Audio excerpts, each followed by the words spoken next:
Excellent. And yeah, it's good to see. I appreciate you taking the time to do this with me today. How was Talladega? I watched the race. It seems like everybody had a rough day.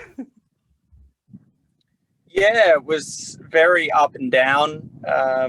Off the bat, I had Christopher Bell spinning in front of me and had to avoid him and Tyler Reddick and had to zigzag through those cars. So, yeah, it was fortunate that I didn't get collected in that, but we went back green and I got up to 19th, which was pretty crazy, having never seen Talladega before, to be running in the top 20 in the first 10 laps of the race in the middle of the pack was an eye-opener, but I felt comfortable enough to press on. And unfortunately we had a drive shaft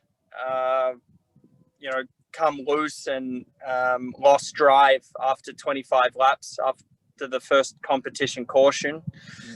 Lost 80 laps fixing it, got back out there and ran in the pack again, made up enough laps to finish inside the top 30, and actually had a tire blowout when a car in front of me lost its side window with about 5 laps to go, and it went underneath my car and immediately cut my right front and sent me for a wild ride. I don't think the TV picked it up, but that brought out one of the cautions leading up to the finish. So, yeah, I think NBC got that. I remember seeing it, but wow.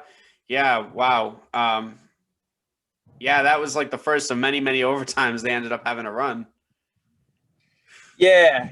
So, I mean, I had a blast and I did everything I could within my power to just not make any mistake or whatever, but just, there wasn't too much luck on my side, which, it's a bit of a crapshoot overall, really, the whole Talladega race, but I loved it. It was an awesome experience. Yeah, and are you planning on running the Roval this weekend? Yeah, the last 5 races, I believe I'll be doing, so. Terrific. Yeah, and being a skilled road course racer like you are, do you think you're going to have a little bit more of an advantage going into the Roval as opposed to other tracks that you've raced on? Based on Daytona road course, it's just marginal. Only compared to maybe my teammates, I may. But in terms of all the other cars, no. I mean, I couldn't have driven better at Daytona road course to have finished 30th with a maximum finishing position of 28th. I mean, that's just where our car speed is at. We just we have less of everything. We have less power, less side bite, less brakes, less traction. I mean, so all we can do is our best. But if it rains, then that's where a window of opportunity opens up to equalize things. So, we'll just see what happens. I'll give it my best shot with the team, and we'll see where we'll end up. Mm-hmm. Absolutely. And I think that the weather might be working in your favor this weekend, looking at the forecast. And with your couple of your teammates getting top 20 finishes at Talladega, I wouldn't rule out a good finish for you guys as well. So, that's really cool. Yeah. I mean, there's always just got to be some kind of adversity or chaos or something different that for us to have opportunity, to mix it. So obviously the pack races with the draft and then the attrition on a super speedway creates that. And then on a road course, it's the rain. Yeah, absolutely. And going back to Talladega real quick, there was a lot of controversy surrounding the finish of that race. I wanted to know what your opinion is on the yellow line rule that they have in place. Do you think it's good? Do you think they should get rid of it? Where are you at with that?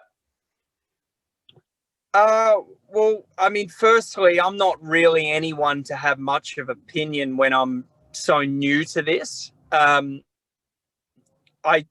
far as I see it, the rules are the rules. Everyone knows what they are, and you've got to drive accordingly. They talk about the yellow line rule in the drivers' meeting, and they make it very clear that you're not allowed to voluntarily drive below there, but also you're not allowed to just push someone down there or force someone down there. With that said, obviously all bets are off coming to the checkered flag, but it can create obviously some accidents and so on. And I think if they just get strict with enforcing the rule, that's the only way that people will really start abiding by it. So I think after Talladega, the rule will be far more instilled in all the drivers' mind after they've seen the penalties that have been handed out. Yeah, absolutely. And having raced in several different Cup Series races this year, what would you say is your biggest takeaway from racing Indy cars, IMSA sports cars? What's the biggest difference in these cars in your eyes? Well, the weight, they weigh 3,600 pounds. And really, when you look at NASCAR or IndyCar racing, they're built the completely opposite. You've got high center of gravity versus low center of gravity. And in IndyCar, you got a front engine in NASCAR, rear engine in IndyCar. You got thousands of pounds of downforce to very minimal. Obviously, the tire degrades heavily in NASCAR. They've got a lot of power and a lot of weight, and the Indy cars weigh half as much. So it's certainly the cars drive different as a result, and there's a very different kind of driving challenge. But in all honesty, I'm enjoying it more than IndyCar. I really love the formula that NASCAR is, where the cars are tough to drive. There's just a ton of power and minimal grip, and the drivers have got to just sort it out. The double file restarts that promote very good racing, all the noise that gets the fans fired up. I mean, they've just so simply got the formula right to tailor it to the American fan base. And I just absolutely love it for what it is. And, it's frustrating to see IndyCar hasn't adopted that, when I think it's very clear that when there were the big crowds there 20, 30 years ago, they had the big engines and the screaming engines. And it was just so exciting to watch IndyCar racing in the mid to late 90s, early 2000s. And, obviously NASCAR, even with all the green energy push, you don't see them with V6 turbo hybrids. They've still got a V8 to cater for what the fans want. And yeah, as a result, I just absolutely love it being a part of the Cup Series. It's just so exciting and cool to see a massive fan base really appreciating a form of motorsport.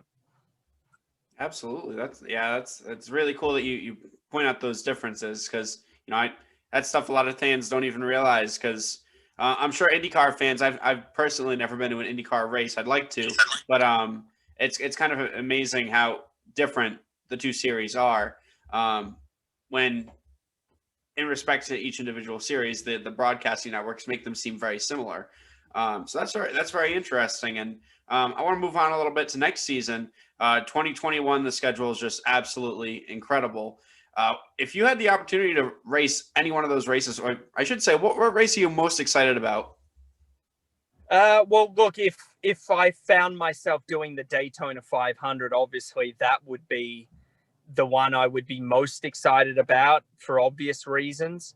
But Road America excites me. It's been a very good track to me. I've won a stage race. I'm actually at Road America right now at the SCCA runoffs, just coaching one of my sponsors who does a bit of amateur racing. And here with Joe Gibbs a couple of years ago in 2017 and 18, we were fighting to win the race and won a stage race, got knocked off the track both years, but we ran very strongly here. So that certainly excites me. Obviously, it'll be much tougher if you're not with a top team. But again, if it rains, just inevitably there's going to be a really great turnout of fans here, and build up and anticipation for it.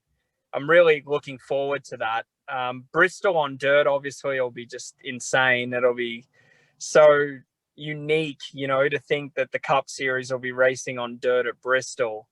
I mean, like I said, they just so simply just give the fans what they want. I mean, it's really not rocket science what they're doing, and it's so good to see it being done.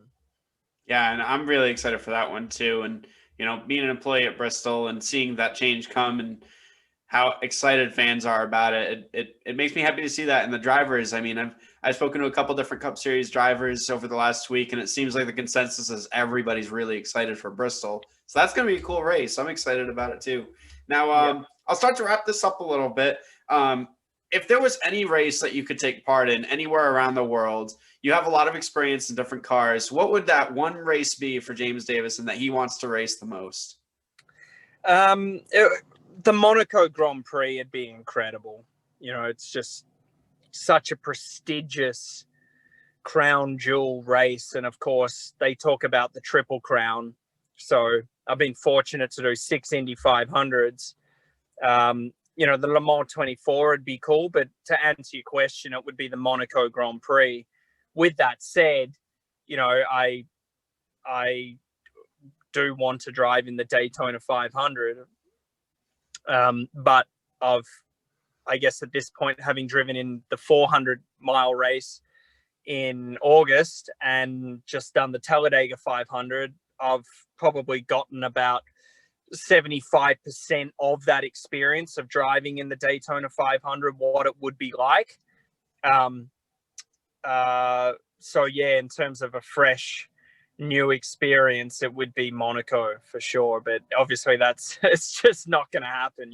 Every F1 driver is like 20 years old, and you've got to come up through those ranks. But actually, before COVID this year, I was planning on racing in the historic Monaco Grand Prix with the 1970s cars, as I've been doing a few of those races for some of the owners of those cars, and driven at the US, Mexican, and British Grand Prix in their support races at the F1 events. So yeah, that would have been pretty cool. So maybe there is a chance I drive in the historic Grand Prix sometime. That would be exciting. And I mean, Monaco is arguably one of the most beautiful courses on the planet. So I hope you'll be able to do that soon. And one final question for you. Being from Australia, is there any words that you would give to any young drivers anywhere around the world if they want to come race in America? Like, what's your advice to them? Well, you've got to be, while you're young and you've got, the potential of, the sky's the limit, you've got to not be afraid to go big. And coming to America, it's obviously renowned to be the land of opportunity.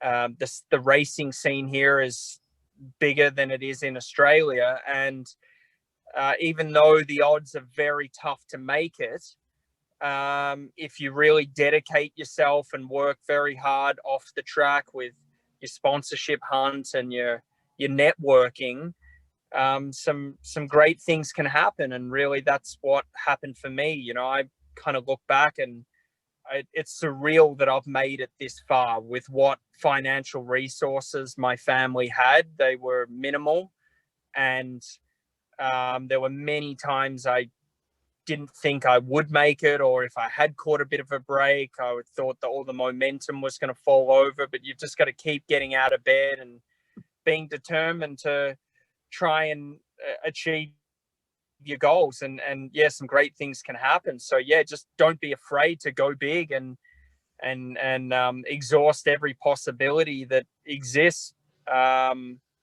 regardless what some people may think, because in the end you're only alive once, and young for a short period. So do whatever you can to try live your dream.